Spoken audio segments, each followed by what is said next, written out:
കൊല്ലം കുരീപ്പുഴയിൽ കായലിൽ 10 മീൻപിടുത്ത ബോട്ടുകൾ കത്തി നശിച്ചു. കോടികളുടെ നഷ്ടമുണ്ടായി എന്ന് മത്സ്യത്തൊഴിലാളികൾ പറഞ്ഞു. തീപിടുത്തത്തിന്റെ കാരണം കണ്ടെത്താൻ സമഗ്ര അന്വേഷണത്തിന് കൊല്ലം ജില്ലാ കളക്ടർ ഉത്തരവിട്ടു.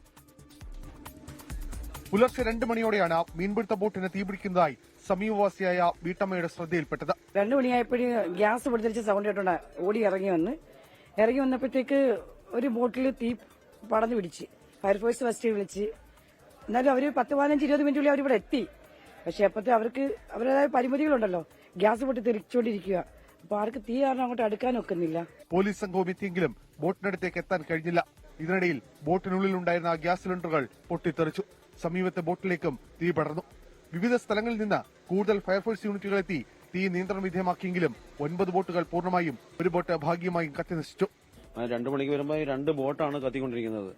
അങ്ങനെ 2 ബോട്ടിന്റെ തീ നോക്കാതെ ഞാനും അന്നേരം എവിടുന്നോ വന്ന ഒരു ഫയർഫോഴ്സ് ഉദ്യോഗസ്ഥനുമായിട്ട് ബോട്ടിൽ കയറി എന്തായാലും ഒരു ചിറ്റയിൽ കൈ കിട്ടിയതിന്റെ പൂട്ട് തല്ലി പൊട്ടിച്ച് 8 ബോട്ടിനെ ഞങ്ങൾ രക്ഷപ്പെടുത്തി.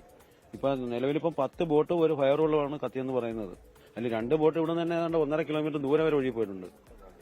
സംഭവത്തിൽ സമഗ്ര അന്വേഷണം നടത്തുമെന്ന് കളക്ടർ എൻ ദേവിദാസ്. അത് അന്വേഷണം നടത്തേണ്ടതുണ്ട്.